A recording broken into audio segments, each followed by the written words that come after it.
A little while ago, I made a video about the darkest quests in Elder Scrolls history, and some of you guys asked for a video covering the darkest vaults in Fallout history. Well, your wish is my slightly disturbing command, because I'm gonna cover just that. I'm Jess from WhatCulture, and grab a nightlight if you need it. Things are gonna get disturbing because we're digging into the 10 darkest vaults in Fallout history. Number 10. Vault 92. Now, while I actually applaud Vault Tech investing in the arts with Vault 92 by inviting the world's most impressive creatives to live out the apocalypse in a residence replete with talent, you've probably gathered this one didn't end with masterworks and symphonies. Nor was it intended to. The vault was peppered with white noise generators which conveyed subliminal messages to the inhabitants in the hope they'd grow into obedient and aggressive super soldiers. Well, the aggressive part certainly worked, although you could argue a little too well, as one resident grew wildly violent and tore 3 other residents limb from limb before 23 bullets were needed to be used to take him down.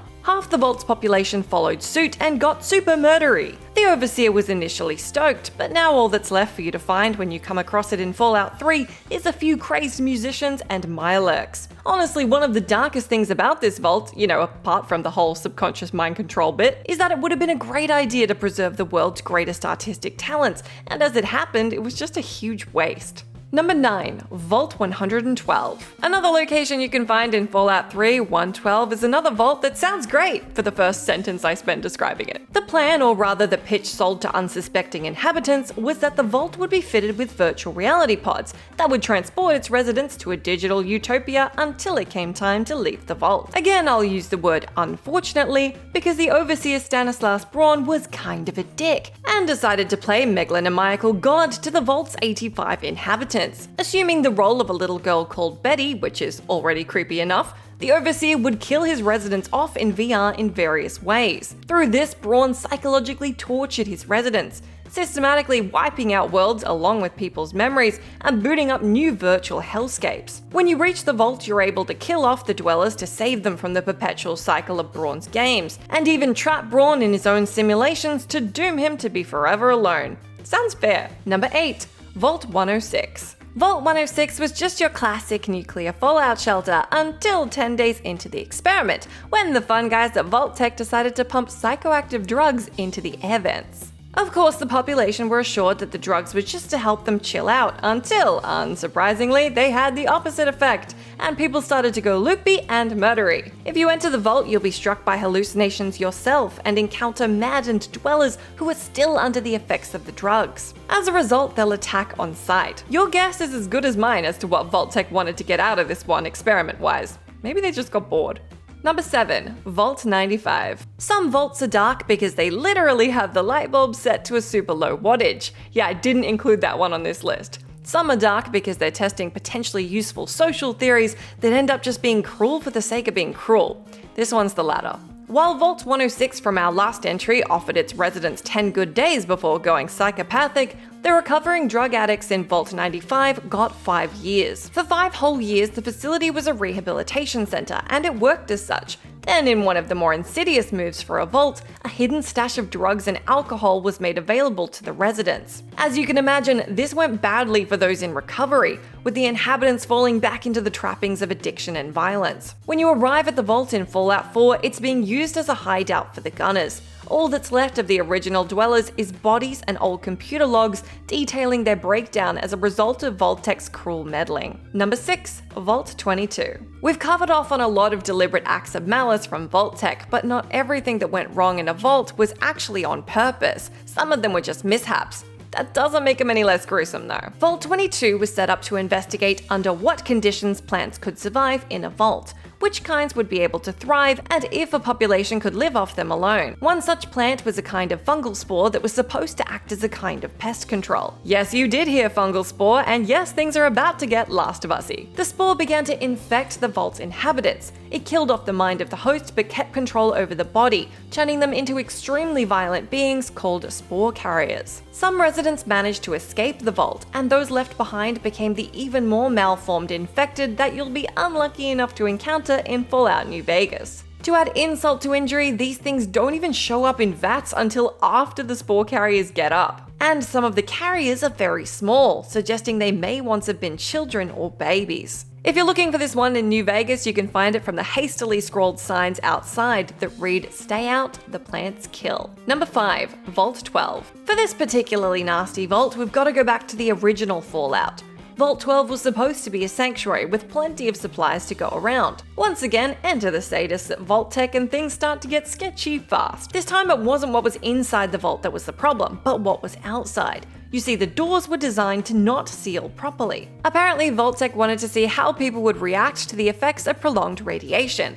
For those of you playing along at home, the answer is not well. When you happen across the vault, it's populated by only a few glowing ones, but it did result in the creation of some of the first ghouls, some of which went on to establish the city of Necropolis upon the ruins of Bakersfield. So that's pretty cool. Horrible, but cool. Number 4. Vault 87.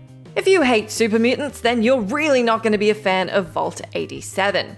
A testing facility for the forced evolutionary virus that creates the big green dudes determined to mess up your day. Inhabitants were forced into vacuum-sealed chambers and injected with the virus. Those that didn't die instantly were turned into a number of things that go bump in the night, but notably super mutants and centaurs. A nuclear event broke many of the mutants out of confinement, and being unable to breed, they took to forcibly exposing the human scientists to the virus, and kidnapping humans to convert into mutants, which I'm sure is not a fun process. Number 3. Vault 77.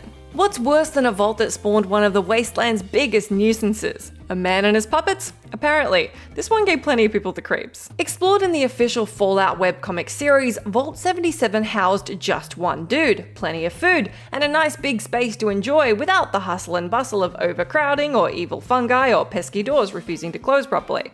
There was one catch though, and that was a crate of puppets. Okay, things could be worse, but it turns out if you leave a man alone with puppets for a long time, he starts to go a bit mad. He gives the puppets names, a new evil puppet rocks up, he commits puppet regicide, gets kidnapped by cannibal slavers once he leaves the vault, and kills them with his bloody Vault Boy puppet hand. You know, normal stuff. Number 2. Vault 11. Now we're down to the indisputably gruesome ones. Enter Vault 11, a vault that ended in mass homicide and suicide without the use of viruses or drugs. Just good old sociopathic human psychology. Vault 11 functioned with a disturbing annual tradition. Each year, a vault dweller must be sacrificed or everyone in the vault would be killed. This crappy condition was conveyed through the vault's computer overseer, and unsurprisingly, the group voted the human overseer first off the island of existence. The overseer then became the automatic sacrifice, and elections were held to choose who would be in charge / be killed. The process inevitably caused the formation of a number of voting blocks. One particularly powerful block threatened a female vault dweller called Catherine Stone into performing sexual favors for their members so they wouldn't vote for her husband to be sacrificed. Well, wouldn't you know, they voted him in anyway, and in response, Miss Stone started shanking members of the block. She admitted to her crimes and was then elected as the next overseer / sacrifice. In a clever move, her first act as overseer was to replace the current sacrifice system with a random lottery. The voting blocks were understandably not keen on this change and staged an armed coup. The bloodbath left only 5 survivors, who, devastated by the violence, chose to defy the computer and commit suicide together. Turns out that's what the computer wanted all along. It congratulated the group on their defiance and informed them they'd finally succeeded by refusing to sacrifice anyone. Just many deaths too late. Disturbing audio files revealed that upon learning this, 4 of the 5 survivors opted to commit suicide anyway due to their overwhelming guilt. Number 1. Vault 75. If you thought things couldn't get any more depressing, let me introduce you to Vault 75, the Maiden Middle School Vault. Like so many of these vaults, the reasoning behind this one and the subsequent pitch given to would-be residents made a lot of sense from the outset. The vault was located under the school, so that in the case of nuclear fallout, the children, teachers, and parents could be safe. When nuclear war did break out, all of the above groups made their way to the vault. But there was a catch. Isn't there always? The children were separated from the adults, with the latter sent to an orientation program. As you're probably about to guess, the orientation program was a lot less let's run you through where the bathrooms are located, and a lot more let's just straight up run you through. Every adult, save for those running the facility, were executed. But if you're waiting to hear if the kids were at least headed for a kind of fate, not so much. The vault was intended to create a stronger gene pool, so basically the weak were killed outright, the smart were integrated into the science team, and the strong were bred with one another and then harvested for their organs. I don't have much of a happy ending for you here, but eventually one of the brains in the science department staged a coup, leaving the inhabitants either dead or long gone by the time you come across it in Fallout 4. Well, I hope that's been enough post-apocalyptic horror for the last 10-ish minutes of your life. Do let me know down in the comment section if there's any great dark Fallout vaults that I missed. As always, I've been Jess from WhatCulture. Thank you so much for hanging out with me. You can find me on Twitter @JessMcDonnell, and make sure you stay tuned to us here for plenty more content.